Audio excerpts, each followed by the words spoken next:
മന്നാനിമാർ ഒന്നാകെ വരികയും മന്നാനിമാര് സംഘടിപ്പിക്കുകയും ചെയ്യുന്ന ഒരു സദസ്സാണ് ഈ സദസ്സ്. സംഘടനകളൊന്നും സംഘടിപ്പിക്കുന്നതല്ല. അതും ഇതിൻ്റെ പ്രത്യേകത ഉണ്ടല്ലോ. മന്നാനീസ് അസോസിയേഷൻ, ശിഷ്യന്മാരുടെ മന്നാനീസ്, അതൊരു സുഖമാണ്, കേൾക്കാൻ സുഖ. എല്ലാവർക്കും വരാം, എല്ലാവർക്കും സംസാരിക്കാൻ, എല്ലാവർക്കും ആകാം. ഞാൻ കേരള സംസ്ഥാന ജമിയത്തുലമയുടെ എളിയ പ്രവർത്തകനാണ്. ദക്ഷിണ കേരള ജമിയത്തുലമയുടെ ജനറൽ സെക്രട്ടറിയാണ് ബഹുമാനപ്പെട്ട തൊടിയൂർ ഉസ്താദ്. അഖിലേന്ത്യാ സുന്നി ജമിയത്തുലമയുടെ കേരളത്തിന്റെ പ്രസിഡന്റാണ് സുലൈമാൻ മുസ്ലിയാർ. മൂപ്പർക്ക് എന്ത് വരാൻ കഴിഞ്ഞില്ല എന്ന് പറഞ്ഞു, എന്തോ കാരണം കൊണ്ട്. ഇല്ലെങ്കിൽ വരുന്നതിനൊന്നും തടസ്സമല്ല. അങ്ങനെ എല്ലാവർക്കും വരാനും കൂടാനും പറ്റുന്ന വേദികൾ അതിപ്പോ കാലത്തിന്റെ ഒരാവശ്യമായി മാറിയിരിക്കുന്നു. ഞങ്ങൾ കൂടിയെന്ന് പറഞ്ഞാൽ അതൊരു വലിയ സംഭവമല്ല. ദക്ഷിണ കേരള ജമിയത്തുലമയും കേരള സംസ്ഥാന ജമിയത്തുലമയും തമ്മിൽ കൂടാൻ പറ്റാത്ത ഒരു അകൽച്ചയും ഒരു വെറുപ്പും നാളിതുവരെയുള്ള പ്രവർത്തനത്തിൽ ഉണ്ടായിട്ടില്ല, ഒരു കാലത്തും ഉണ്ടായിട്ടില്ല. സംഘടനാപരമായ യോഗങ്ങൾക്ക് തന്നെ ഈയുള്ളവൻ പോകാറുണ്ട്. കേരള സംസ്ഥാന ജമിയത്തുലമയുടെ പല സംഘടനാ പരിപാടികളിലേക്കും ഔദ്യോഗികമായിട്ടുള്ള സംഘടനാ വാർഷികങ്ങളിലേക്കും തൊടിയൂർ ഉസ്താദ്, അതുപോലെ വഫാത്തായിട്ടുള്ള ദക്ഷിണ കേരള ജമിയത്തുലമയുടെ പ്രസിഡന്റുമാർ, സെക്രട്ടറിമാർ, അവരെയൊക്കെ വിളിക്കുകയും അവരെല്ലാവരും പങ്കെടുക്കുകയും സന്തോഷപൂർവ്വം വേദികൾ പങ്കിടുകയും സ്റ്റേജുകൾ പങ്കിടുകയും ഒക്കെ ചെയ്യാറുണ്ട്. അതൊരു വിഷയമല്ല. ഇന്ന് മുഷാവറുണ്ട്, അതുകൊണ്ടാണ് വരാത്തതെന്ന് അറിയിക്കുക സുലൈമാൻ മുസ്ലിയാർ. ഏതായാലും മറ്റു സംഘടനകൾ എല്ലാവരും ഇത്തരം സംഗതികൾക്കൊക്കെ ഒത്തുകൂടാമല്ലോ, ഇത്തരം പരിപാടികൾക്കൊക്കെ കൂടാം. മരണപ്പെട്ടു പോയാൽ എന്തായാലും അവരുടെ നന്മകളല്ലേ പറയുള്ളൂ. നന്മ ഇല്ലാത്തതുണ്ടെങ്കിൽ പറയൂല, ഉണ്ടെങ്കിലും പറയൂല. അങ്ങനെ അള്ളാഹുവിന്റെ റസൂല് പ്രത്യേകം നിർദ്ദേശിച്ചിട്ടുണ്ട്. അത് ഇസ്ലാമിന്റെ കൂടി ഒരു വലിയ സ്വാധീനമാണ്. മറ്റുള്ളവർക്കിടയിലും പൊതുസമൂഹത്തിനിടയിലും നന്മയല്ലാതെ കേൾക്കാൻ ഇഷ്ടപ്പെടില്ലല്ലോ മരിച്ചവരെ പറ്റി. ആ ഒരു സംസ്കാരം വാസ്തവത്തിൽ ഇസ്ലാമിന്റെ സംസ്കാരം പൊതുസമൂഹത്തിന് ലഭിച്ചതാണ്. മറ്റുള്ളവർക്ക് അങ്ങനത്തെ വിലക്കൊന്നുമില്ലല്ലോ. പൊതുസമൂഹത്തിന് എന്താ മരിച്ചവരെ പറ്റി നന്മ തന്നെ പറയണമെന്ന്? അങ്ങനെ യുക്തിപരമായിട്ടോ ഏതെങ്കിലും നിലയിലുള്ള പാഠങ്ങളൊന്നും അവർക്ക് കിട്ടാനല്ലോ, ചിന്തയും കിട്ടാനില്ല. പിന്നെ ഈ പാഠം ആര് നൽകിയതാണ്? അഷ്റഫുൽ ഖൽഖ് സല്ലല്ലാഹു അലൈഹി വസല്ലം തങ്ങൾ നൽകിയതാണ്. മരണപ്പെട്ടവരെ കുറിച്ച് പറയേണ്ടത് നന്മകളായിരിക്കണം. ഒരിക്കലും നന്മയല്ലാത്തത് പറയാൻ പാടില്ല. ഇത് ഇസ്ലാമിന്റെ പ്രത്യേകമായൊരു അധ്യാപനമാണ്. ഈ അധ്യാപനം നമ്മൾ പാലിക്കുമ്പോഴോ അല്ലെങ്കിൽ നമ്മുടെ ഇടയിൽ ഈ സംസ്കാരത്തിന്റെ രീതിയിൽ ഇതര സംസ്കാരങ്ങളിലേക്ക്, ഇതര സമൂഹങ്ങളിലേക്ക്, ഇതര സമുദായങ്ങളിലേക്ക് പകർന്നു കിട്ടിയതാണ് വാസ്തവത്തിൽ ഇത്. നന്മകൾ മാത്രം പറയാം. അത്തരം സദസ്സുകളാണല്ലോ ഈ സദസ്സുകൾ. പീരാകുട്ടി മുസ്ലിയാരെ കുറിച്ച് നന്മകളെ പറയാനുള്ളൂ പരിചയപ്പെട്ടവർക്ക്. കാരണം നമ്മളൊക്കെ അദ്ദേഹത്തെ അറിയുന്നതും കേൾക്കുന്നവരും അദ്ദേഹം ഒരു മുസ്ലിയാരായ ശേഷമാണ്. നല്ല ആദർശ ദൃഢത അവർക്കുണ്ട്, വിശ്വാസദാർഢ്യം അവർക്കുണ്ട്, തൻ്റെ നിലപാടുകളിലുള്ള ഉറച്ച ശരിയായ കാലുറപ്പ് അദ്ദേഹത്തിനുണ്ട്, അത്തരം ആശയങ്ങൾ പറയാനുള്ള നെഞ്ചുറപ്പം അദ്ദേഹത്തിനുണ്ട്. എല്ലാം ഉണ്ടായാലും അതൊക്കെ നിർവഹിക്കുകയും നടത്തുകയും ചെയ്യുമ്പോഴും മറ്റുള്ളവരുടെ നന്മകൾ പറയാനും മറ്റുള്ളവരുടെ ഗുണങ്ങൾ പറയാനും അദ്ദേഹത്തിന് 100 നാവുകളാണെന്ന് പറയാറ്. അത് താഴ്ന്നവരായാലും ഉയർന്നവരായാലും അതൊരു വലിയ ഗുണമാണല്ലോ. എല്ലാവർക്കും സാധ്യമാവുന്ന ഒരു ഗുണമല്ല അത്, എല്ലാവർക്കും കിട്ടുന്നൊരു ഗുണമല്ല. അദ്ദേഹത്തെക്കാൾ എത്രയോ പ്രായം കുറഞ്ഞവരോ സ്ഥാനം കുറഞ്ഞവരോ ആണെങ്കിലും വാഴ്ത്തേണ്ട സംഗതിയാണെങ്കിലും വാഴ്ത്തേണ്ട ഇടമാണെങ്കിലും അദ്ദേഹത്തിന് വാഴ്ത്താൻ ഒരു ലുബ്ധുമില്ല. ശരിയായ രീതിയിൽ തന്നെ വാഴ്ത്തും. എന്നൊക്കെ തന്നെ മൗലാന എന്നൊക്കെ വിളിച്ച് വാഴ്ത്തും. ചിലപ്പോ മൂപ്പര് തമ്മിലൊരു 5-8 വയസ്സിൻ്റെ ഒക്കെ മാറ്റമുണ്ട്. അത്രയൊക്കെ മാറ്റമുണ്ട്. ഒരു 10 വയസ്സിൻ്റെ ഒക്കെ മാറ്റം ഉണ്ടാവും. ഞാൻ അതിലപ്പുറം ഉണ്ടാവും ചിലപ്പോ. മാറ്റമുണ്ടെങ്കിലും അങ്ങനെ ഒരു രീതിയാണ് അദ്ദേഹത്തിന്റെ രീതി. ഉയർന്നവരെ പറയാൻ പിന്നെ ഏതായാലും ഇല്ല. മറ്റുള്ളവരങ്ങനെ വെറുതെ വ്യക്തിപരമായി കുറ്റം പറയുന്നത് അദ്ദേഹത്തിന് ഇഷ്ടവുമല്ല. അങ്ങനെ ഉണ്ടല്ലോ സംഘടനാ യോഗങ്ങൾ അങ്ങോട്ടും ഇങ്ങോട്ടും വ്യക്തിപരമായി പറഞ്ഞുകൊണ്ടും പ്രസംഗിച്ചുകൊണ്ടുള്ള ഇതൊക്കെ അദ്ദേഹം കേൾക്കും. നേരെ പോയി കേൾക്കാൻ പറ്റാത്ത കാലത്ത് അദ്ദേഹം ഇപ്പൊ ഈ കുട്ടികൾ പിടിക്കണ മാതിരി ഫോണിൽ എടുത്തിട്ട് മൂപ്പര് കേൾക്കും. സാധാരണ കുട്ടികളെ മാതിരി തന്നെ മൂപ്പര് ഫോണ് തമ്മിൽ ഉപയോഗം മൂപ്പർക്ക്, വാട്സാപ്പും കാര്യങ്ങളൊക്കെ. നമ്മളറിയാത്ത വിവരങ്ങളൊക്കെ മൂപ്പര് തരും, മൂപ്പരെടുത്ത് ആ വിവരങ്ങളൊക്കെ ഉണ്ടാവും. വലിയ വലിയ സമ്മേളനമൊക്കെ നടക്കുന്നുണ്ടെങ്കിൽ ആ പരിപാടികൾ ലൈവായി നടക്കുമ്പോൾ അദ്ദേഹം അത് കേൾക്കന്നെ കിട്ടുമെങ്കിൽ, അങ്ങനെ കേൾക്കുമ്പോൾ വ്യക്തിപരമായിട്ട് ആരെങ്കിലും അങ്ങോട്ടും ഇങ്ങോട്ടും പരാമർശിക്കുന്നതും വ്യക്തി വിദ്വേഷം പ്രസരിപ്പിക്കുന്നതും ആ തരത്തിൽ എന്തെങ്കിലും മുഴക്കുന്നതുമൊന്നും അദ്ദേഹത്തിന് തീരെ കേട്ടുകൂടാ. അപ്പൊ അദ്ദേഹത്തിന്റെ പ്രകൃതിപരമായ സ്വഭാവം തന്നെയാണ് ഈ നന്മ. പുകഴ്ത്തേണ്ടവരെ പുകഴ്ത്തുക, വെറുതെ ആളുകളെ ഇകഴ്ത്താതിരിക്കുക, വെറുതെ വ്യക്തിപരമായിട്ട് കുറ്റപ്പെടുത്താതിരിക്കുക, ഇത് അദ്ദേഹത്തിന്റെ രീതിയാണ്. അദ്ദേഹം ജീവിച്ചു പോരുന്നത് അദ്ദേഹത്തിന്റെ മശായിഖുമാരുടെ വഴിയിലാണ്. നിങ്ങൾ കേട്ടല്ലോ മന്നാനി അവറുകൾ പറഞ്ഞേ, ബഹുമാനപ്പെട്ട ശൈഖുന താജുൽ ഉലമ അവറുകളുമായി അഭേദ്യമായ ബന്ധമുണ്ട് അവർക്ക്, സാധാരണഗതിയിൽ ഉണ്ടാകാത്തൊരു തരം ബന്ധം. എന്നാൽ താജുൽ ഉലമയുടെ ശിഷ്യനാകാൻ അദ്ദേഹത്തിനോട്ട് കഴിഞ്ഞിട്ടുമില്ല. അത് കഴിയാൻ സാധ്യമല്ലായിട്ടല്ലോ, അത് അങ്ങനെയാണ് എൻ്റെ വിധി, അള്ളാഹുവിന്റെ വിധി എന്ന് പറയാം. അത് വേണ്ടതില്ല, അല്ലാതെ തന്നെ കിട്ടുമല്ലോ, ഒരു ദർജ താഴ്ന്നാലും നാം മൂപ്പര് മനസ്സിലാക്കുന്നത്. ബഹുമാനപ്പെട്ടവരുടെ ശിഷ്യൻ മൗലാന മർഹൂം ഓക്കെഎം ബാപ്പു മുസ്ലിയാർ, ദാറുൽ മആരിഫിന്റെ സ്ഥാപകർ ഓക്കെഎം ബാപ്പു മുസ്ലിയാർ അവർകളാണ് ബഹുമാനപ്പെട്ടവരുടെ പ്രധാന ഗുരു. ദീർഘകാലം അവർ ഓതിയിട്ടുള്ളത് ഓക്കെഎം ബാപ്പു മുസ്ലിയാരിൽ നിന്നാണ്. അവരാവട്ടെ ശൈഖുന താജുൽ ഉലമ അവറുകളുടെ ദീർഘകാലത്തെ ശിഷ്യരുമാണ്. ബാക്കിയാത്തുക്കോ മറ്റൊന്നും പോയിട്ടില്ല. വണ്ടൂരിലെ ദർസിൽ അവസാനം വരെ ഓതിയിട്ട് അവസാനിപ്പിച്ച ശിഷ്യനാണ് ബഹുമാനപ്പെട്ട ഓക്കെഎം ബാപ്പു മുസ്ലിയാർ അവറുകൾ. ആ ബാപ്പു മുസ്ലിയാർ അവറുകളുടെ കൂടെ ഗൾഫിലേക്കുള്ള മറ്റം പോകുന്നത് വരെയും സഞ്ചരിക്കുന്ന ഒരു പ്രകൃതം, ബാപ്പോലിയർ എന്തിനാണോ നടക്കുന്നതെങ്കിൽ അതിനൊക്കെ കൂടെ നടന്ന് സഹായിക്കുന്ന ഒരു പ്രകൃതത്തിലാണ് അവരുടെ ഇവിടുത്തെ ജീവിതമുണ്ടായിരുന്നത്, നമുക്കൊക്കെ അറിയാം. അപ്പൊ ആ നിലക്ക് ശൈഖുന താജുൽ ഉലമായുടെ സംഘത്തിന്റെയും ആശയങ്ങളുടെയും എന്തെല്ലാം ഉണ്ടായിട്ടുണ്ടോ സംഘങ്ങൾ, ഘടകങ്ങൾ, ആ ഘടകങ്ങളിലൊക്കെ ബഹുമാനപ്പെട്ട ഒക്കെയും ബാപ്പു മുസ്ലിയാർ മുന്നിൽ നിന്നിട്ടുണ്ട്. ഉദാഹരണമായി 1969, 70, 71 കാലത്തൊക്കെ സംസ്ഥാന ജമിയത്തുൽ ഉലമായുടെ പ്രവർത്തനം ഈ ഭാഗത്തില്ല, രൂപീകരിച്ചിട്ടുണ്ടെങ്കിലും ഇല്ല. 69 ജനുവരി 1 നുസ്രത്തുൽ അനാം തുടങ്ങിയാൽ ആ തുടങ്ങിയ 69, 70, 71, 72 കാലങ്ങളിലൊക്കെയും നുസ്രത്തുൽ അനാം എന്ന പത്രത്തിൽ ശൈഖുന അവറുകളുടേതായി പ്രത്യേകം വരുന്നത് അന്നത്തെ രാഷ്ട്രീയ സാഹചര്യങ്ങളിലുള്ള തിന്മകൾക്കെതിരെ അന്ന് പ്രത്യേകമായി നിലനിൽക്കുന്ന ഭരണകൂടം, ആ ഭരണകൂടം പാസാക്കിയിട്ടുള്ള ഇസ്ലാമിനും ഇൽമിന്റെ സ്ഥാപനങ്ങൾക്കും എതിരായി വരുന്ന തരത്തിലുള്ള കഷ്ടനഷ്ടങ്ങൾ വരുത്തിയ ഭൂപരിഷ്കരണ നിയമം, ഇതിന്റെ ഒക്കെ കാര്യത്തിലാണ് ബഹുമാനപ്പെട്ട ശൈഖുന അവറുകളുടെ ചർച്ച. അത് നമ്മൾ മനസ്സിലാക്കേണ്ടത് ഈ ഗുരുമഹത്തുക്കളുടെ ചർച്ചയുടെ രീതി മനസ്സിലാക്കാനാണ്. 1967 നവംബർ മാസത്തിൽ കേരള സംസ്ഥാന ജമിയത്തുൽ ഉലമ രൂപീകരിച്ചിട്ടുണ്ട്. അതിന്റെ 2 വർഷം കഴിഞ്ഞിട്ടാണല്ലോ ഇത് തുടങ്ങുന്നത്. 67 നവംബറിലാണ്. അപ്പൊ 68 കൂട്ടിയാൽ മതി. 68, 69 നുസ്രത്തുൽ അനാം എന്ന് പറഞ്ഞ പത്രം ഇറങ്ങുന്നത്. ഈ നുസ്രത്തുൽ അനാം പത്രത്തിൽ ബഹുമാനപ്പെട്ട ശൈഖുന താജുൽ ഉലമ അവറുകൾ 1 വർഷം പൂർത്തിയായ കേരള സംസ്ഥാന ജമിയത്തുൽ ഉലമായുടെ സംഗതികളും അത് സമസ്തയിൽ നിന്ന് വേർപെട്ടാണല്ലോ ഉണ്ടായത്, അതിനിടയാക്കിയ സംഭവങ്ങളോ സംഗതികളോ ആ കാര്യങ്ങളോ ഒക്കെ പറയാൻ മിനക്കെടുന്നതിലേറെ അവസരോചിതമായി, സന്ദർഭോചിതമായി ആ കാലത്ത് ചർച്ച ചെയ്യേണ്ട വിഷയം എന്താണോ ആ വിഷയങ്ങൾക്കാണ് അവർ പ്രാധാന്യം നൽകിയത്. അക്കാലത്ത് ഇവിടെ നടക്കുന്ന ചർച്ച, ഇത് നുസ്രത്തുൽ അനാം തുടങ്ങുന്ന കാലത്ത് നമ്മളൊരു വഴി, പണ്ഡിതന്മാരുടെ ശരിയായ വഴി പറഞ്ഞു വരികയാണ് ബഹുമാനപ്പെട്ട വീരാവട്ടി മുസ്ലിയാരെ പ്രതി അവരെ മുന്നിൽ വെച്ചുകൊണ്ട്. ബഹുമാനപ്പെട്ടവർ അന്ന് ഇവിടെ വരുമ്പോഴുള്ള ചർച്ച, ഒന്നാമത്തെ ലക്കത്തിൽ എഴുതിയിട്ടുള്ളത് മലപ്പുറം ജില്ല എന്നാ. മലപ്പുറം ജില്ല അത് പേര് വെച്ച് എഴുത്താ. ബഹുമാനപ്പെട്ട വീണ സാരല്ല, ഇനി എല്ലാവരും ഇരിക്കണോർത്ത് ഇരുന്നാൽ മതിയാവും, അവിടെ നോക്കാൻ ആളുണ്ടല്ലോ അടുത്ത്. അത് കസേര വീണതെന്താ? പ്രായമുള്ളവരാരെങ്കിലോ?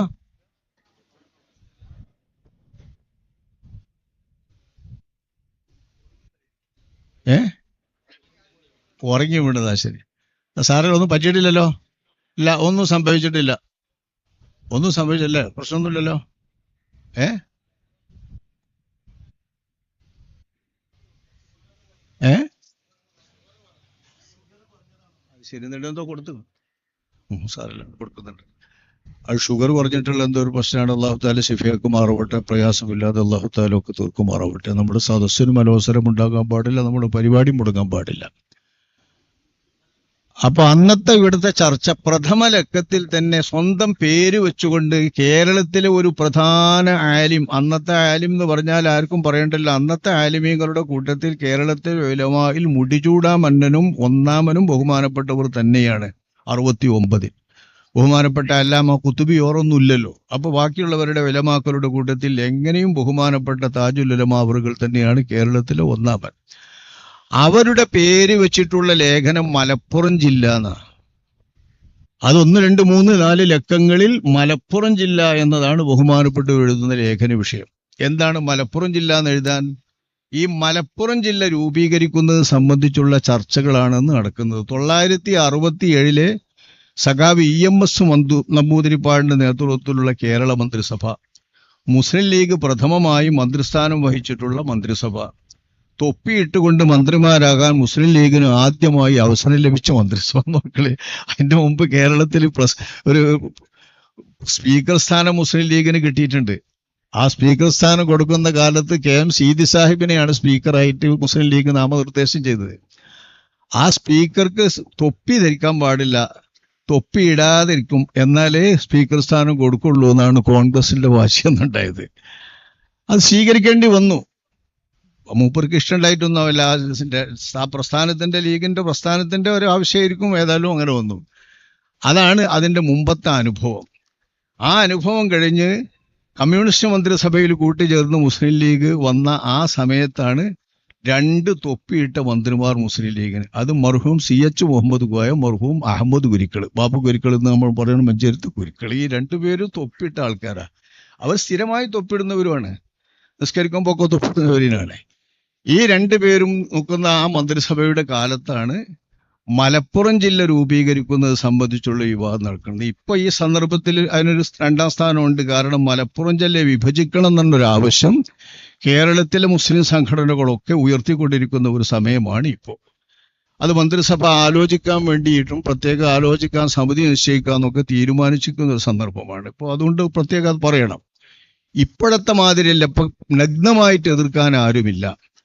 അന്ന് മലപ്പുറം ജില്ല എന്ന് ബഹുമാനപ്പെട്ട ശൈഖുന താജുൽ ഉലമ നുസ്രത്തുൽ ആലമിൽ എഴുതുന്ന കാലത്ത് മലപ്പുറം ജില്ല രൂപീകരിക്കുന്നതിനെതിരെ 2 പ്രധാന രാഷ്ട്രീയ പാർട്ടികൾ വളരെ വലിയ ബഹളം സൃഷ്ടിച്ച് തടസ്സവാദം ഉന്നയിക്കുകയും വിവാദം സൃഷ്ടിക്കുകയും ചെയ്ത കാലമാണ്.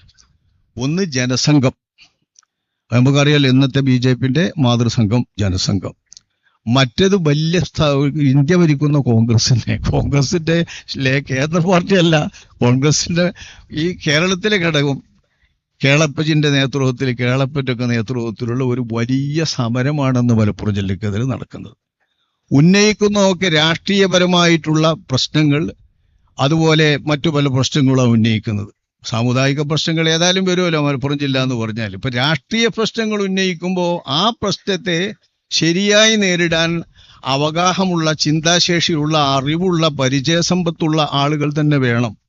അതുകൊണ്ട് ഈ മറുവശത്തുള്ള വലിയ രാഷ്ട്രീയ നായകന്മാരും ഉന്നതന്മാരും മലപ്പുറം ജില്ല വന്നാലുണ്ടാകുന്ന ദൂഷ്യങ്ങളും, രാഷ്ട്രീയ ദൂഷ്യങ്ങളും, സാമൂഹിക ദൂഷ്യങ്ങളും, സാമ്പത്തിക പ്രശ്നങ്ങളും ഒക്കെ പറഞ്ഞുകൊണ്ടിരിക്കുമ്പോൾ അതിനെതിരെ മലപ്പുറം ജില്ല രൂപീകരിക്കേണ്ടതിന്റെ ആവശ്യകതയും അതിനെതിരിൽ ഉന്നയിക്കപ്പെടുന്ന ഓരോ വാദങ്ങളുടെയും മുനയെടുക്കുന്ന തരത്തിലുള്ള അതിന്റെ ഖണ്ഡനവുമാണ് ബഹുമാനപ്പെട്ട ശൈഖുന താജുൽ ഉലമ സദഖത്തുള്ള മുസ്ലിം പേര് പറഞ്ഞാലല്ലാതെ ചിലർക്കൊന്നും അറിയില്ല, കാരണം ഓർക്കുന്നു ആ ബഹുമാനപ്പെട്ടവർ എഴുതുന്നത് മലപ്പുറം ജില്ല എന്ന ലേഖനം 2, 3, 4, 5 ലക്കങ്ങളിലാണ് ഇത് എഴുതുന്നത്.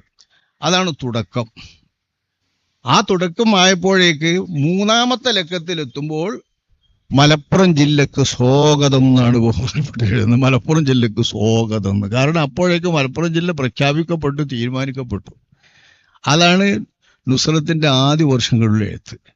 അത് കഴിഞ്ഞപ്പോഴേക്കത് വരുന്നു ഭൂപരിഷ്കരണ നിയമം 969 ഭൂപരിഷ്കരണ നിയമം പാസ്സാക്കപ്പെടുകയും നടപ്പാക്കപ്പെടുകയും ചെയ്യുന്നു 69 70 ആ ഭൂപരിഷ്കരണ നിയമം എന്ന് പറഞ്ഞാല് അതിൽ ശരയ്യായ ഒരുപാട് പ്രശ്നങ്ങളുണ്ട്. പക്ഷെ വലിയൊരു ആഘാതവും പ്രയാസവും ഇവിടെ സൃഷ്ടിച്ചത് ദക്ഷിണ കേരളത്തിലെ ഒന്നും മാതിരിയല്ല. നമ്മുടെ ഈ മലബാർ പ്രദേശത്തെ സംബന്ധിച്ചിടത്തോളം, പ്രത്യേകിച്ച് മലപ്പുറം ജില്ലയെ സംബന്ധിച്ചിടത്തോളം വഖഫ് സ്വത്തുക്കളാൽ ബന്ധിതമായാണ് ദീനീ സ്ഥാപനങ്ങളൊക്കെയും ചലിക്കുന്നത്. വഖഫ് സ്വത്തുക്കളാണ് അതിനൊക്കെ ഉള്ളത്. ദർസിനായാലും പള്ളിക്കായാലും അറബി കോളേജിനൊക്കെ ആയാലും.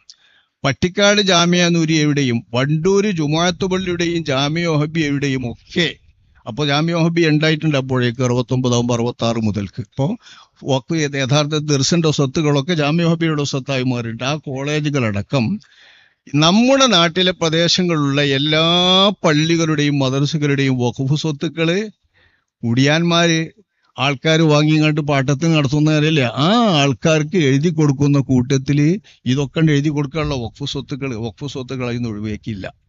അപ്പൊ വഖഫ് സ്വത്തുക്കൾ ഭൂപരിഷ്കരണ നിയമത്തിൽ നിന്ന് ഒഴിവാക്കേണ്ടതിന്റെ ആവശ്യകത പറഞ്ഞുകൊണ്ടാണ് ബഹുമാനപ്പെട്ട ശൈഖുന താജുൽ ഉലമ അവർകൾ പിന്നീടുള്ള 69-ലെയും 70-ലെയും 71-ലെയും ലക്കങ്ങളിലെല്ലാം പ്രധാനമായി ശബ്ദം മുഴക്കുന്നത്.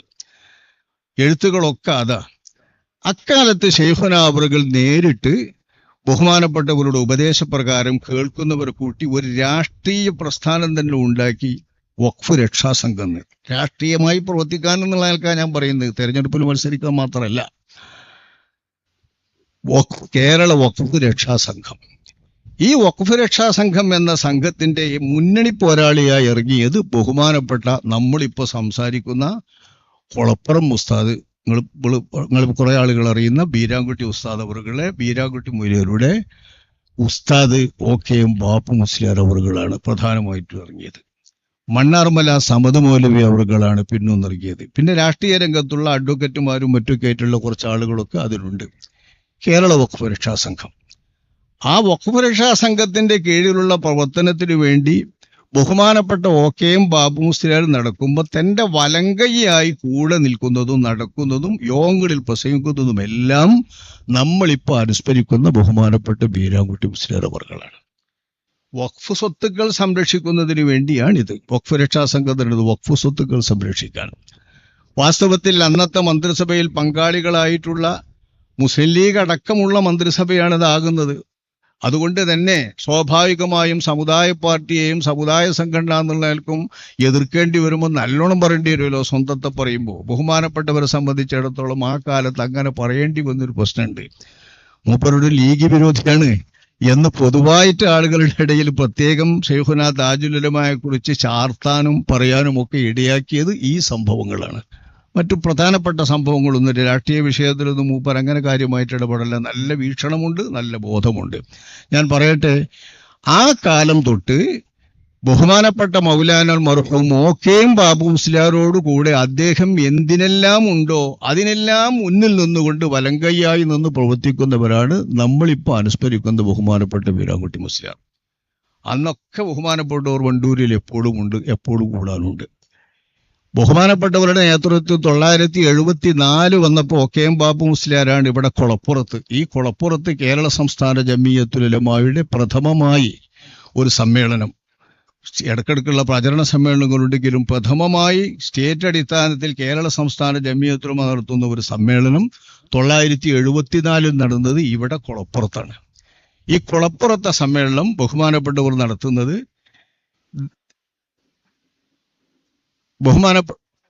തങ്ങളവറുകളാണ്.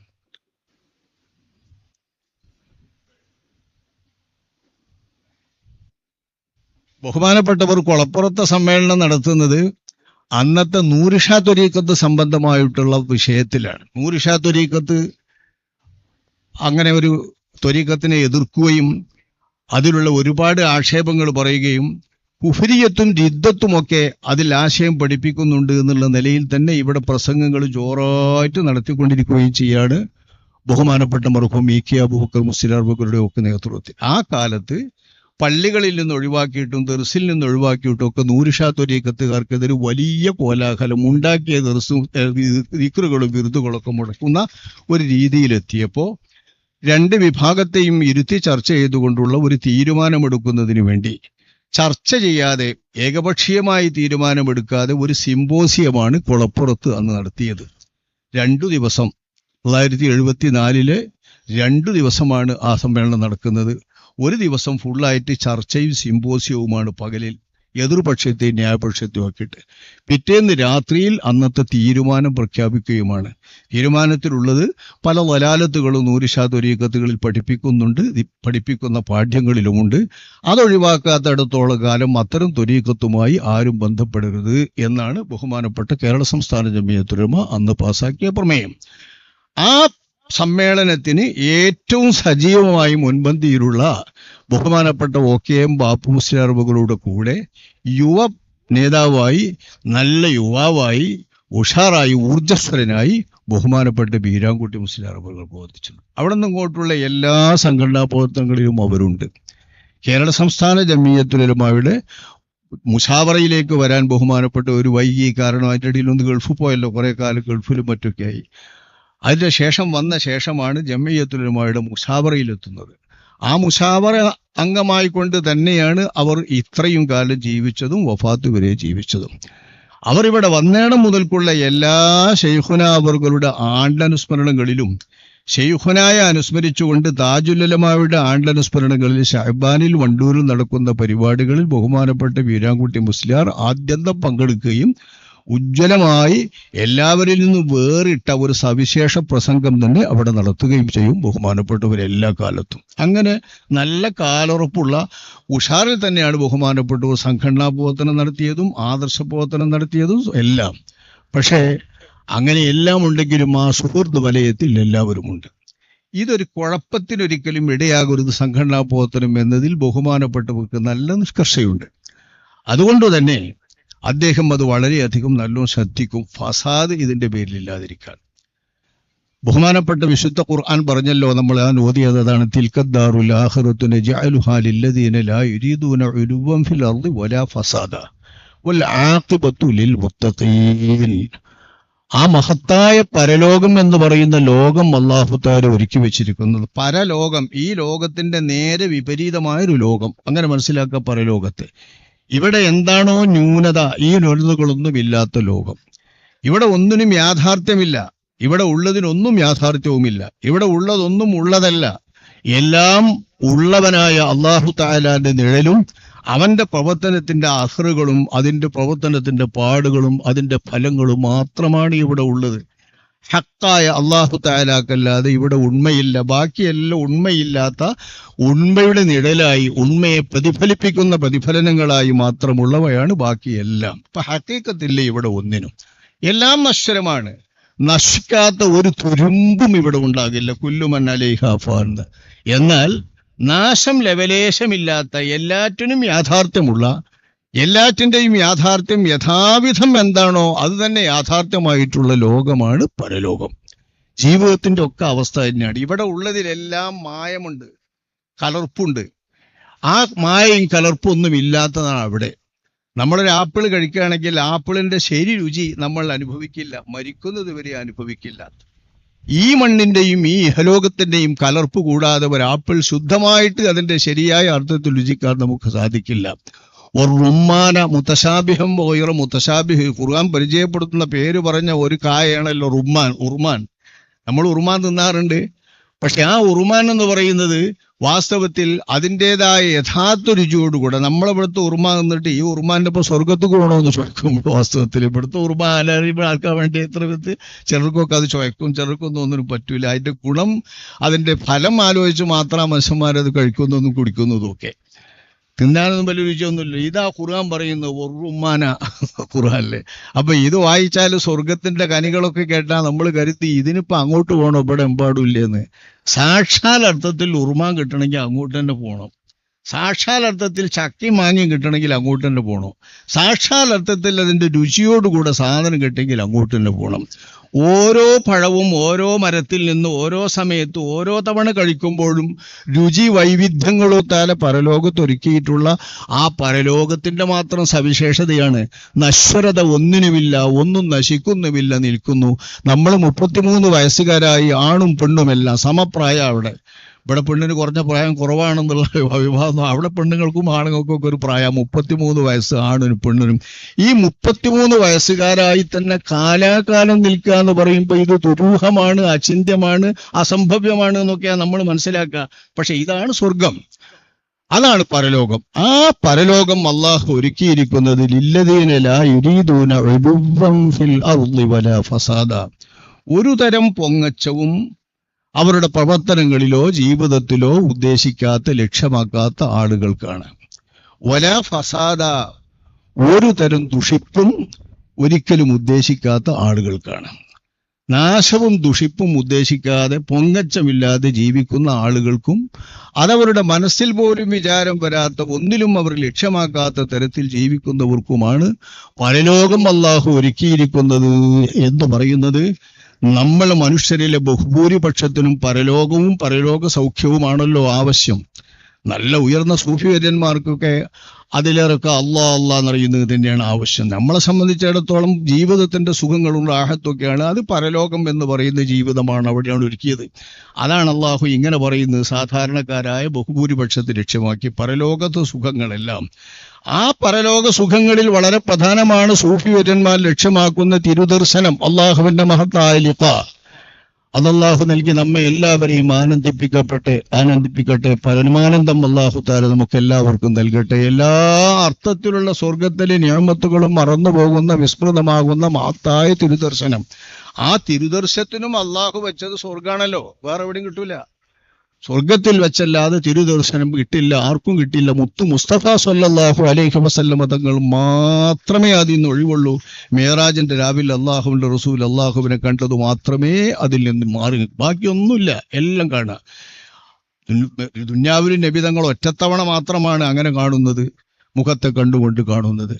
ആ കാഴ്ച നമുക്ക് അള്ളാഹു തആല നൽകട്ടെ. അതിനും അള്ളാഹു വെച്ചത് സ്വർഗമാണല്ലോ. വൈറാനി ഉരീദു ഹാലി അറാക ലൈസ ഖസ്ദി മിനൽ ജിനാനി നഈമ വൈറാനി ഉരീദു ഹാലി അറാക, നിന്നെ കാണാനാണ് എനിക്ക് സ്വർഗം, മറ്റൊരു സുഖവും നിഅമത്തും എനിക്ക് അവിടെ ആവശ്യമില്ല, ഞാൻ ലക്ഷ്യമാക്കുന്നില്ല എന്ന് സൂഫിയന്മാർ പറഞ്ഞ ആ മഹത്തായ ലിഖാ, അതടക്കമുള്ള ആഖിറത്തിലെ സകല സൗഭാഗ്യങ്ങളും ലില്ലദീന ലാ യുരീദൂന ഉലുവ്വൻ ഫിൽ അർളി വലാ ഫസാദ, പൊങ്ങച്ചമില്ലാതെ, ഉയർച്ചയില്ലാതെ, ഒരു തരത്തിലുള്ള പൊങ്ങച്ചവും തോന്നാതെ ലക്ഷ്യമാക്കാതെ ജീവിച്ച, ഫസാദ് തീരെ ലക്ഷ്യമാക്കാതെ, ഫസാദിന് വേണ്ടി ഒരിക്കലും ശ്രമിക്കാതെ ജീവിച്ചവർക്കാണ് എന്ന് ഖുർആൻ പറഞ്ഞ ആ വാചകത്തിലെ സാക്ഷാൽ 2 കാര്യവും ശരിക്കും വ്യക്തമായി കാണുന്ന, ആർക്കും അങ്ങനെ തന്നെ പറയാവുന്ന ബഹുമാനപ്പെട്ടവരാണ് നമ്മളിപ്പോൾ അനുസ്മരിക്കുന്ന ബഹുമാനപ്പെട്ട വീരാൻകുട്ടി മുസ്ലിയാർ. ഈ ശിഷ്യന്മാർക്ക് എല്ലാവർക്കും അദ്ദേഹത്തിന്റെ വ്യക്തിത്വം നല്ലപോലെ അറിയാം, ബോധ്യമാണ്. ഒരു പൊങ്ങച്ചവും ഇല്ലാതെ പറഞ്ഞാൽ ആ പൊങ്ങച്ചമില്ലായ്മ തന്നെയാണ് ഇവരുടെ നില. ഫസാദാവട്ടെ ഒരിക്കലും അവർ ഉദ്ദേശിക്കുന്നില്ല. ഫസാദ് എന്ന് പറഞ്ഞാൽ സംഘടനാപരമായുണ്ടാകുന്ന ഫസാദുകളടക്കം ഫസാദ് തന്നെയാണ്. ഈ ഫസാദൊന്നും അവരൊരിക്കലും ഉദ്ദേശിക്കുന്നില്ല.